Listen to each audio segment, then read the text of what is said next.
Morning HR podcast listeners, it's Simon Geere here from Alexander Lloyd and welcome to Series 7, Episode 8 of Talk HR UK.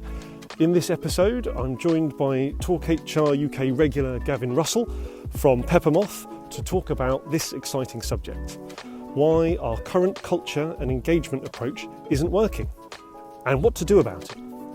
Now this is Gavin's specialist subject and obviously a key topic for HR currently, so we wanted to have a little Q&A today regarding that, and then with a difference, we're actually going to put it out there to our podcast audience and ask for a Q&A where we can record a response. So the interactivity piece here is key. We are looking for your questions on this subject. Anyway, I will see you at the end of the podcast. I hope you enjoy, and over to Gavin. Hello everyone, welcome back to Talk HR UK. Today I am joined by Talk HR regular Gavin Russell, the founder of Peppermoth and the author of Transformation Time Bomb. Here it is. Peppermoth are a culture and engagement change consultancy. And I mean, Gavin, we've been having these conversations for a long time. It feels like the world has changed, you know, on its axis about 7 times since we started these conversations. And more recently, I know we've touched on your favourite area, I guess your sweet spot, which is culture and engagement, and why I know you've got some opinions about this, why it perhaps isn't working and what we can do about it. Well, so welcome back, Gavin, anyway. Well, thank you very much for having me. God, I almost got ahead of myself there, didn't I? So yes, lovely to be back. I have a lot of opinions, as I'm sure you're aware. So let me answer your question. Why isn't it working? So I'm going to reference a couple of different things here. So I'm going to start off with some empirical data that was produced. So I think Gallup did a State of the Global Workplace report in 2021. And they discovered from that 85% of people are not actively engaged at work. And the fascinating thing for me was that was the same number of disengaged people as 20 years ago. So in 20 years, we have not moved the dial 1%. Now, and in the UK, by the way, that number is apparently as low as 8%. As high as 92% disengaged, as low as 8% engaged. And that's a report from last year. So that's the first thing that made me go, there's something not working here, right? And then I looked at some other data, and I looked at Gallup did one. Sorry, no, not Gallup, Gartner did one. And they discovered that 69% of employees did not believe in their organization's own description of their culture, and 30% didn't think they had, only 30% thought they had the right culture, despite the industry spending, was it £300 billion a year? Wow. So if you just take that number, that's £200 billion that's not being spent appropriately, right? That's horrible maths, but these are big numbers, right? And these are fairly stark numbers to be looking at cultural engagement in 2022. And I feel like I'm going to try and take the side of my HR audience here, because I mean, if you feel like saying, really, you know, is that really what happens? I mean, particularly with everything that HR is doing at the moment. I mean, putting aside the transactional, you know, the war for talent and recruitment drives that everyone's going on, all I'm hearing people talk about is culture transformation. Employee engagement. Do you know what I mean? It feels like this is all they're focusing on. So with these improvements to things like well-being is a really good example, there must be positive impacts of what HR teams are currently doing. Yeah, I think that's absolutely true. So, you know, when we were reading the Gallup and the Gartner reports, we were surprised too. So we did our own research through Peppermoth, and we discovered a few things. The first one was that our data absolutely backed up what Gartner had come up with, in that there was still a level of disengagement, but it was a bit more subtle. But I'll come on to that in a second. But what we were seeing was that it was exacerbated by the pandemic. So the pandemic has been a particularly difficult time for employees, as we all know. I'm not going to repeat all the stuff that people already understand better than I do, probably. And that has exacerbated it, but it's part of a longer term trend. We cannot dismiss the concept that cultural engagement isn't working because of the pandemic. It's been exacerbated, but it was a long time coming. It's been a trend that's been many years in the making. So that was the first thing. The second thing, though, was actually really about leadership. And what we discovered through our research is that and I don't think the first two bits here are going to be a surprise to any of the people on the call, but leaders, they lacked the capacity. Everyone's really busy, and they lack the capability. It's really, in a digital world, new generations coming into the workforce, new expectations of how that work would operate.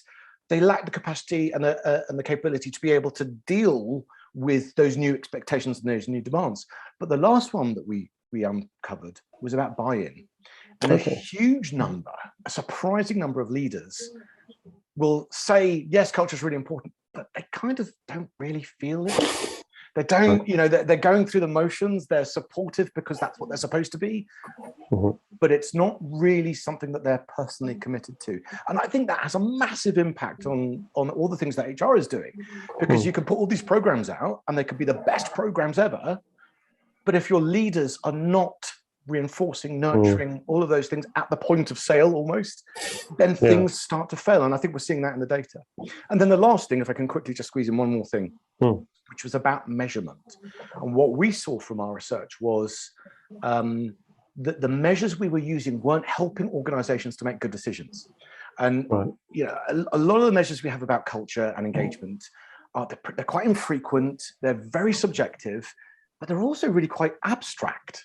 Right. So what we were getting is sort of approximations, and there's a little bit of guesswork in there that comes from it, or extrapolation. Guesstimates is probably the best way of describing it. But it's really hard to focus on positive directive change if you don't really know what you're changing, let alone where you want to get to. Interesting. So to take you back one, so the Exco, the C-suite, they're on board. They want they've got a clear vision of a desired culture.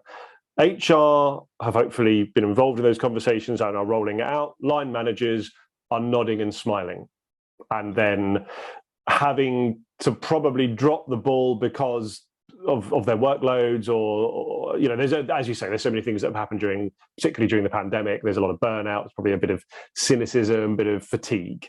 Yeah. So it's kind of getting stopped at the most important stage. Yes, and I will come on to this later on because it's a hot topic for me. But absolutely, that leadership element, and I'm not talking senior leadership, I'm talking about leaders throughout the organization. It is where the rubber meets the road, and that there is a disconnect there, but it's not exclusively there. There are other challenges that I perceive that sit around the executive leadership team being fully bought in and being very clear on what they want to do, about moving away from being too tactical and being more strategic, alignment. There's a lot of different things that I think come into play that senior HR leaders, CPOs can do that can actually make a much more material difference to their organization. Okay. Well, my next question then. So what can HR do? What can chief people officers do to improve this? To what levers can they pull? I mean, as we said, leaders are feeling burnt out. Employees now more than ever are demanding a kind of greater sense of meaning and mission.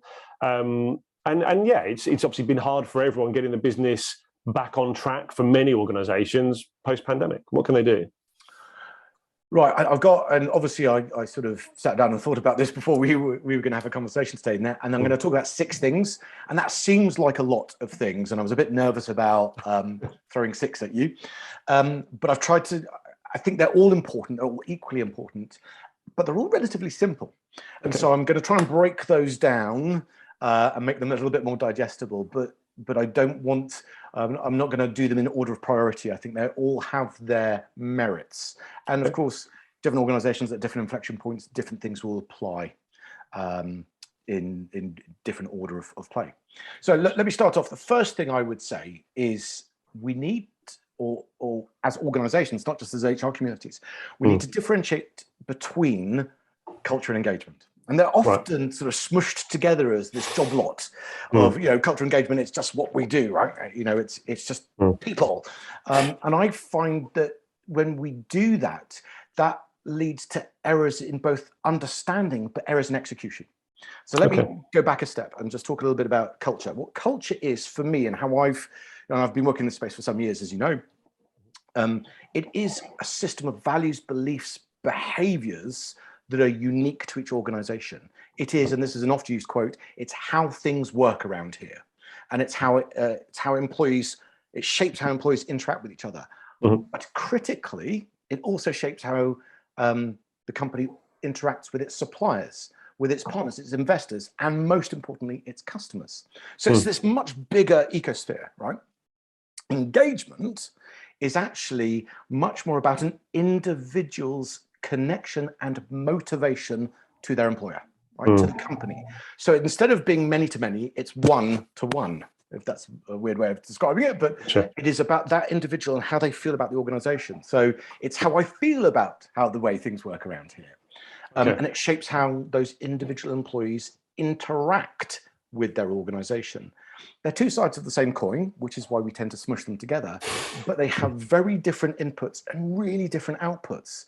And I think if we continue to smush them together, we're not going to get traction on either. I see.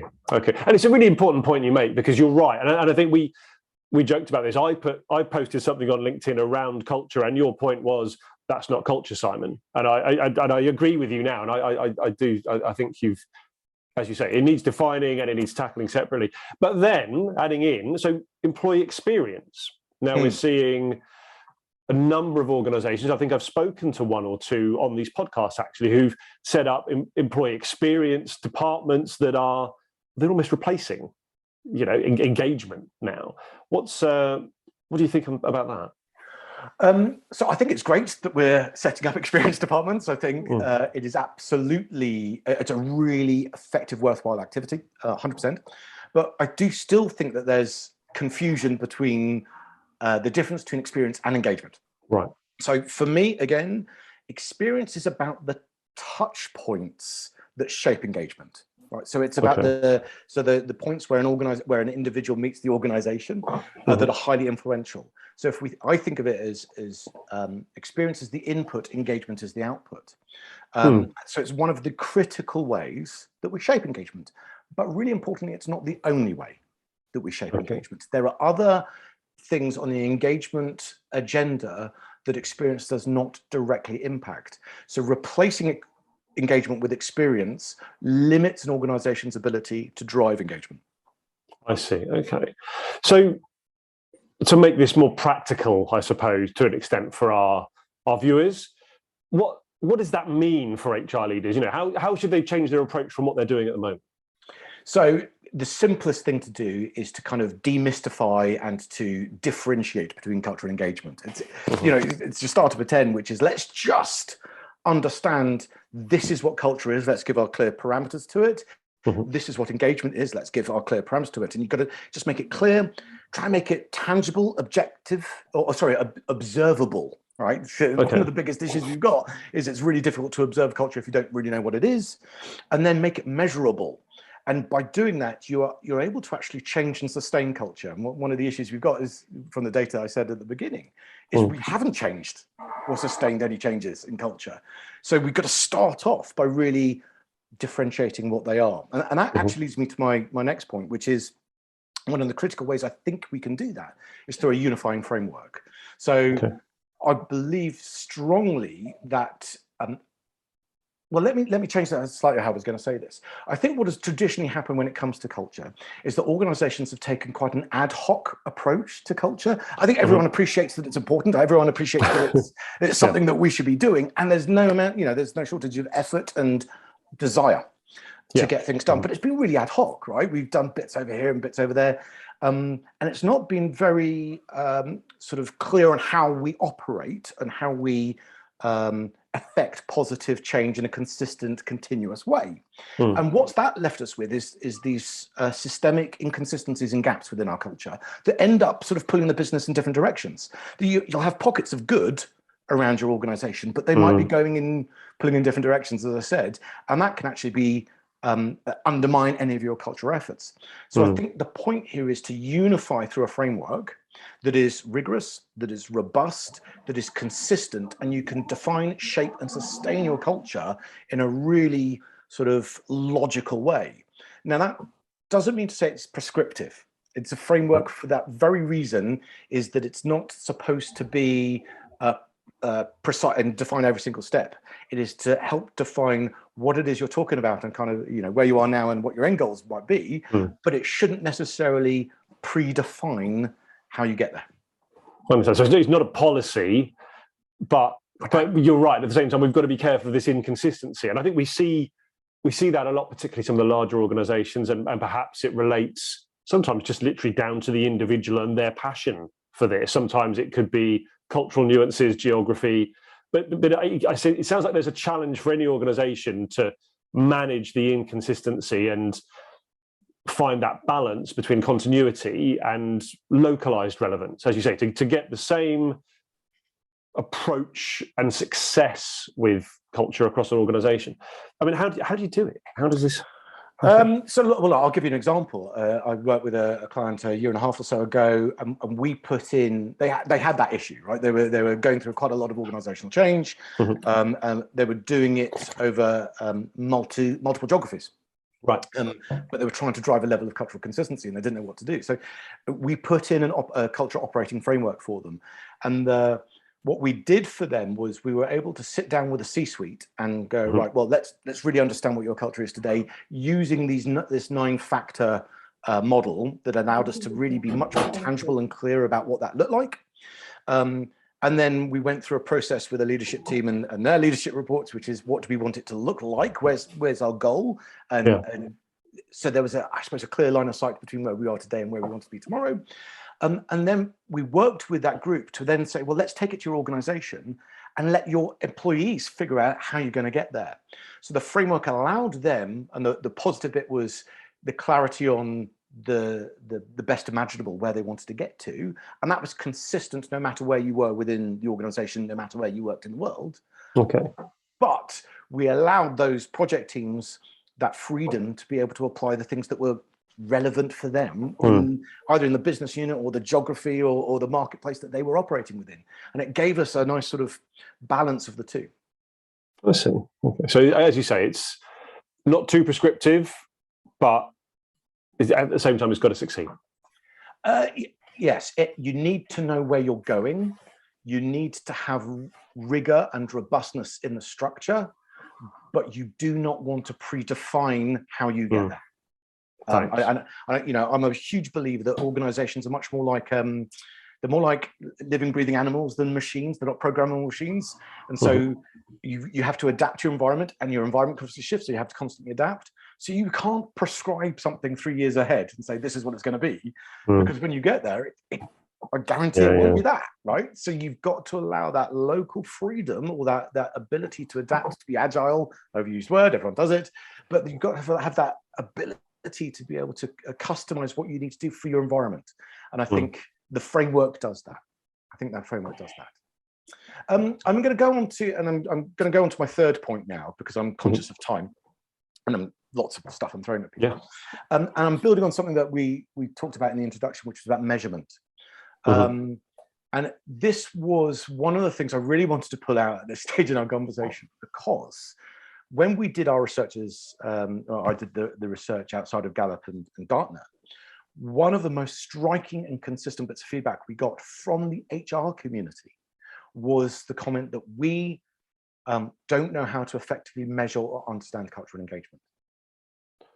Which would seems to surprise with the effort and the money being spent on HR metrics, HRMI at the moment. It's all about that, isn't it? So what was missing? Why did they say that?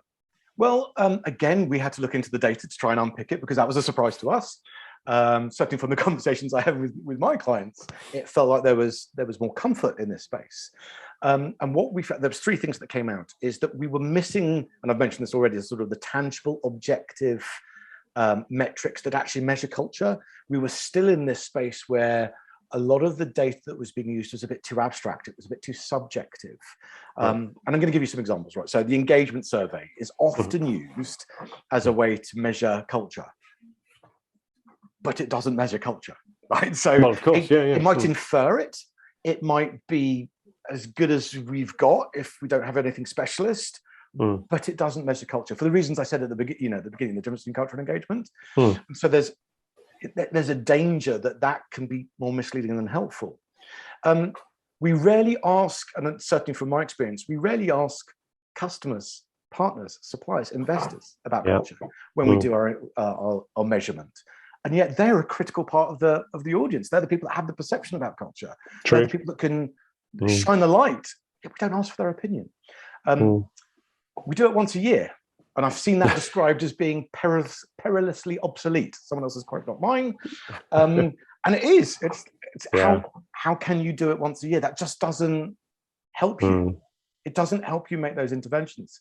And the last thing I just want to add on to this bit is about often when you go out and we start to measure culture, there is a fear that sits within your employee base. And that might be a fear of retaliation, or it might be a fear of rocking the boat, or it could even be groupthink, right? Where people go, I'm going to stay away from saying anything contentious or being really honest or being blunt in case it, bites me in the bum. Unless it comes back on me, or everyone's saying our culture is great, so I must have missed something. So our culture is great. Why is only me unhappy? I must be wrong. There must be something wrong with me, right? And so a lot of the way that we've captured that data has been almost had bias built into it or subjectivity built into it, which has sort of misdirected, I think, a lot of the information that we get. The second thing, we do not accurately connect culture interventions to commercial impact. So one of those things that I've seen constantly get asked for when I talk to C-suites is how do we connect, what culture changes we have to the top line and the bottom line? And we need to start proving that, right? We need to start demonstrating how we change culture actually delivers the, pounds and pence, dollars and cents, right? And the third thing is actually much more about engagement. When we've measured engagement, we've been measuring effort, not motivation. And I'm going to reference a guy called Professor Bill Kahn here. It's his work, not mine. He's a professor of something very important at Boston University. Can't remember what it is. But he's known as the father of employee engagement. And he wrote a paper back in '91, which was this is what employee engagement's about. And his supposition at the moment is that organizations have misdirected their efforts and they've measured how hard people are working for the company, not how motivated they are to work for the company. So for instance, you might get this example. So we'll say, look, company engagement looks really good because there's loads of people who are working really hard. The opposite might be true though. Company engagement is really, really bad because loads of people are working really, really hard.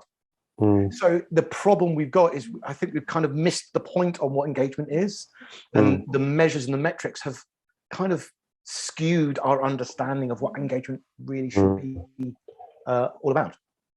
And that sounds very hard. I mean, if you put me on the spot and said, before we started our conversation, define employee engagement with a snappy one-liner, I would have said discretionary effort, i.e. working harder than expected. Do you know what I mean? And that was always my, when I first started picking up on employee engagement all those years ago as part of my HR work, that's what I thought it was. So this has been really interesting for me. But how do you do that? How do you measure someone's motivation as opposed to their hard work? Because there's an output clearly with the work.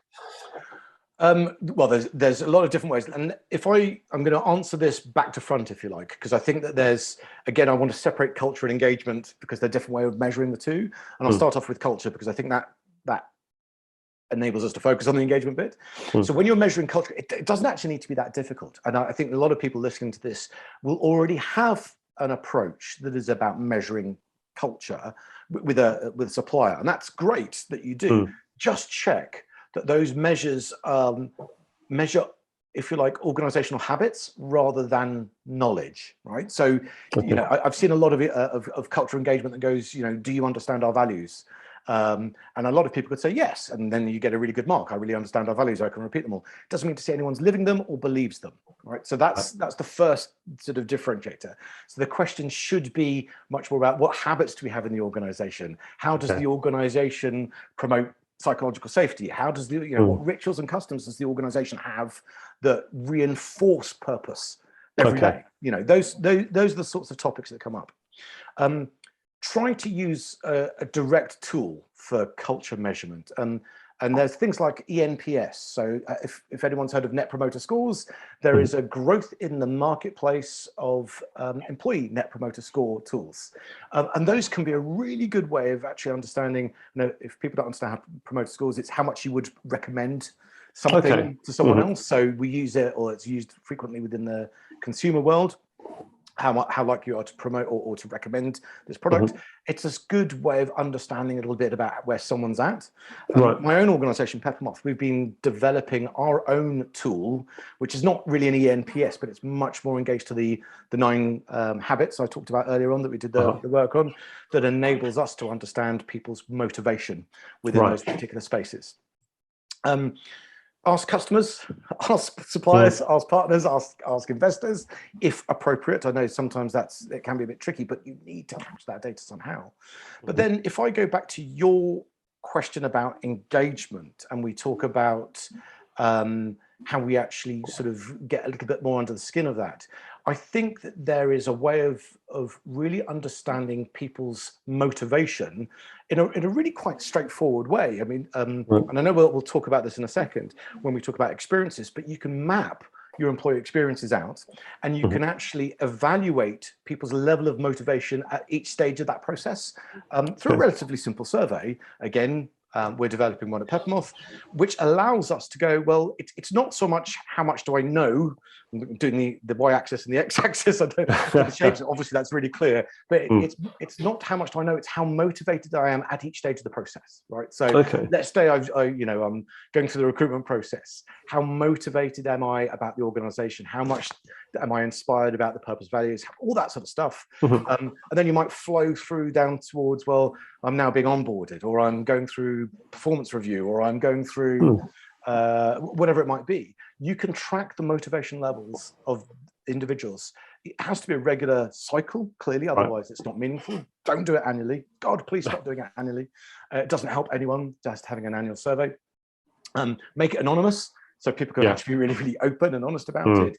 But measure those motivations. Measure what people, how they feel, not what they know. Does that make sense? Understood. Yeah, completely. Okay. All right. I'm going to rush a little bit now, the last couple, because I think I'm running out of time. But this one is actually really important. We did mention it earlier on, which is about enabling leaders to be enabling leaders. Right. And here I'm influenced again by Professor Bill Kahn. His view is that employee engagement lives in these sort of small interactions between and within teams, particularly between leaders and individuals, right? So it falls to leaders themselves to, throughout the organization, to create, and I'm sort of quoting from him, to create the conditions for employees to be their authentic selves, thus enabling them to do their best work. And by the way, I think the same is true within culture, right? So it's up to those leaders to inculcate the values, to role model, to nurture culture, particularly as it happens across a more distributed workforce. So it really falls to leaders to create this environment where workers can be unreservedly at home, is the quote that I read that really resonated with me. That's well put. But that's easier said than done, right?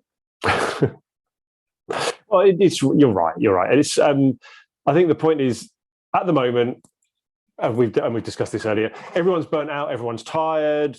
There is perhaps, you mentioned it earlier, a skepticism, around culture and engagement. We're still trying to recover, we're still trying to get the job done. And now, I'd say, one, we perhaps don't have the attitude, but secondly, we maybe don't have the skills to work with the new normal as is. They haven't got the headspace.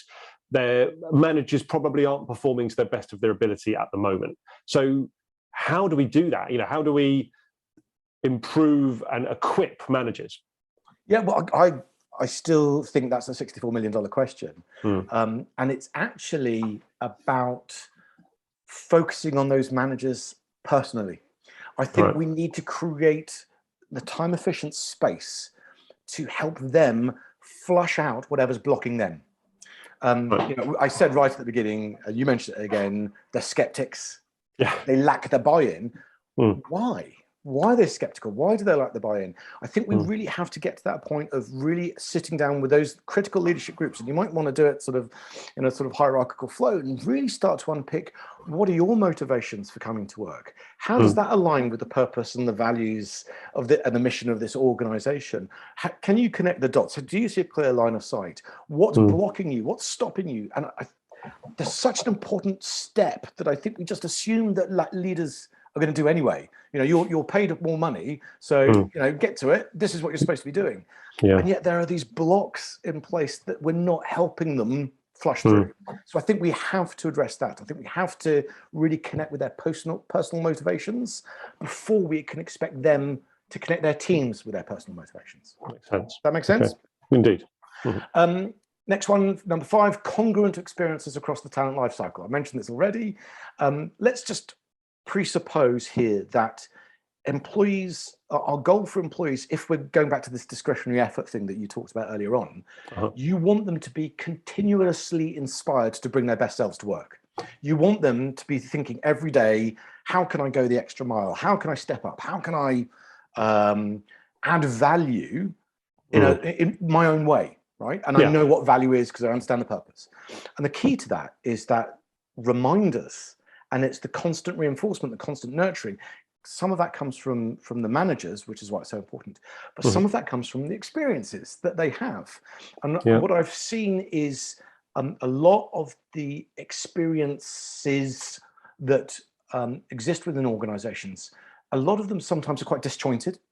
And so they're disjointed based upon the life cycle. So your recruitment experience is different to your onboarding experience, which is different to your employment experience, which is different to your offboarding experience. But they can be quite disjointed in terms of the experience between your values, purpose, and your lived experience of working in the organization.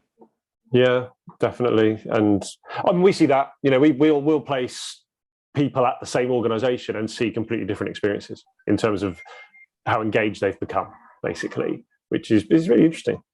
Well, it's interesting, but it's really disengaging, right? The whole point of this is, why are people disengaged? If you, and I think there's a particular client I'm thinking of, they had a value that was about customer centricity, but they had a process for their sales team, which was about upselling more than what the customer needed at every point in the sales cycle. Sure. And so you'd speak to those sales agents, and they were feeling conflicted because their experience was incongruent or divergent from what the values were supposed to be. And that was really disengaging for them. I thought I was joining a business that was about customers, yet I'm being hectored to upsell things that they might not need. So I think we've got to go back a step and go, right, let's look at the talent experience. It's not just employees, right? It's before they've joined the organization, it's whilst they're being candidates, it's after they've left as alumni. So it's the whole experience. And you've got to map out those experiences. You've got to understand what the moments of truth are within that experience. So the analogy I gave earlier on about the motivation levels through each step, you can map out and find out where the particular moments of truth are, where people are going, this is the most important thing for me as a reminder. And that might be meeting your line manager for the first time. That might be your first performance review, whatever it might be. And it varies from company to company. And then you want to create new experiences that really plug in to purpose and to the motivations and the values that you state as an organization. And I think a great way of doing that is with your employees. Every organization is unique. Your employees know it better. They've got great knowledge. They're inventive, creative individuals. Tap into your employees to create those experiences. And I'm going to use an example here just to sort of bring this to life a little bit. It's one of my favorite ones from a company called Zappos. Zappos is a retail business that's based in the US, shoes, clothing, relatively small, but famous for being customer centric. And they developed something which is their pay to quit bonus. And at the end of 2 weeks induction of any new employee, that employee or that new employee is offered $1,000 to leave unless they fully believe in the concept of customer centricity or being customer centric. Now, how powerful is that, right? As an experience, it's on induction, right? So you've been in the company 2 weeks. You're really pulling in this value of customer centricity and how important it is to your organization, but you're resonating that throughout the rest of the business. And that is an experience that goes, right, well, if that's so important about customer centricity, right, what can I do when I get to my desk about being customer centric? And I've got plenty of other quotes that Zappos do. They've got they're a really excellent organization and that sort of stuff. Okay. But that really brings it to life in that these experiences need to sort of energize this commitment. You want to continuously inspire people. And if you've got that disconnect, it does the exact opposite. That's a great idea. Last one, promise. Communication. And this is actually quite a bugbear of mine. This is where I see communication, and this is about cultural communication, but communication as an output of culture. So there's a symbiosis between the two. What I see a lot happening within organizations is a communication is often mistaken for engagement, right? So we're communicating, therefore we're engaging. And I've seen internal comms teams be rebranded employee engagement. Exactly. But they don't necessarily do engagement based upon the terminology or the definition I gave earlier on. They'll sort of start out with this basis, which here's what the CEO wants to say, or here's what the exec leadership team wants to say. Here are the key messages. Here's the strategy. How do we get everyone to know what that message is? How do we get everyone to be able to sort of internalize that and be able to repeat it? And that seems to be, this is employee engagement. I disagree. I think employee engagement, communication is not about what you say, it's about what people hear. And engagement today, therefore, is predicated on people being part of the conversation. They're being actively involved in the business. And so organizations need to shift, and it's about connecting workers much more effectively with purpose, with culture, with values, with strategy, engaging them much more sincerely, openly, and personally, so that it can actually go, I'm part of this organization, I'm in it together. What can we do? Definitely. And that's what they're supposed to be doing, isn't it? At the end of the day, that's what the HR, that's to me, I see that as the HR mission. Do you know what I mean? Is to indoctrinate employees with a shared purpose, I suppose, that they are comfortable and happy with, and that's what keeps the people there. Well, I'm going to shy away rapidly from the word indoctrinate. That's a fair point. Because I think that's where we've gone wrong. Actually, right. What I see is that so I'll use the analogy of being we've moved as a industry, as a business, as a world, we've moved away from being product centric to being customer centric. Well, that's why everything is customer centric. It's not about what you sell, it's about what people want to buy. But I see that we're still taking the wrong approach to communications. We're still going, what's our message, rather than what's going to motivate people to do amazing things. So we've taken a product-centric approach, not a customer-centric approach. Right. And so, we're still thinking about this is our message. We don't want to be indoctrinating people. We're not, it's still a bit too unilateral. It's still too top-down. We're almost taking this approach of programming people. But as I said beforehand, people are not machines. Organizations are like a living, breathing thing. You can't program individuals with the message and that they'll be able to repeat, because they won't believe it. They won't feel it. They won't connect with it. You need to completely shift that connection, and you need to create these positive, bilateral, two-way dialogues with employees. You need to create safe spaces. You need to create the content that reaches people in the right way, that helps inspire them. And I'll finish with an example, because I just think it's just a wonderful example from Airbnb. Nothing to do with me, right? I didn't before they did this. Airbnb have a bi-monthly event called Elephant, Dead Fish and Vomit. Lovely. Catchy title. But it is an anonymous forum for anyone within Airbnb to say, what's the elephant in the room? What is the project, the initiative, the dead fish that's stinking up the place? Or I just want to get something off my chest. So that's the vomit bit, right? And they go to the executive leadership team, and that leadership team publicly answers those questions. And it's a really simple idea.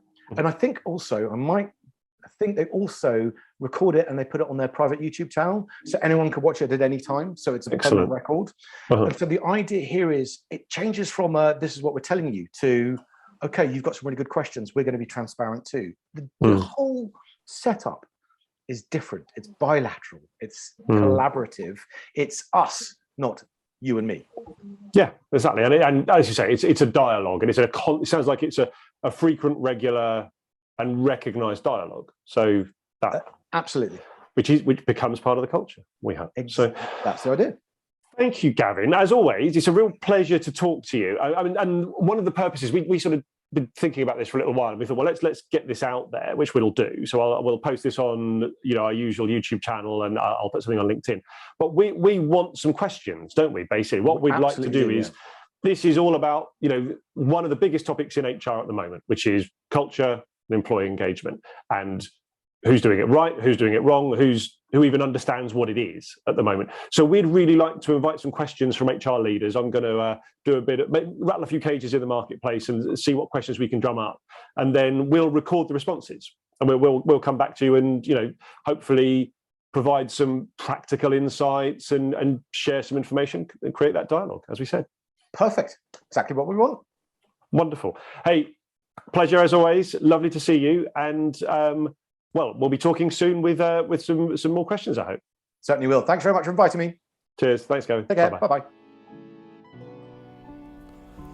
Thanks for listening, HR podcast fans. That was Gavin Russell from Peppermoth and myself having a very pleasant conversation around culture and employee engagement.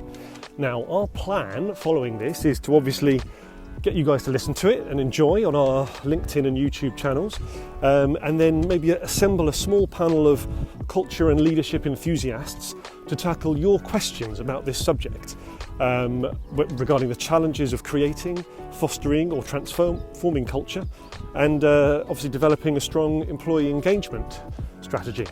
So do keep an eye on LinkedIn and your inboxes for our requests there. And we can record a response to this Q&A.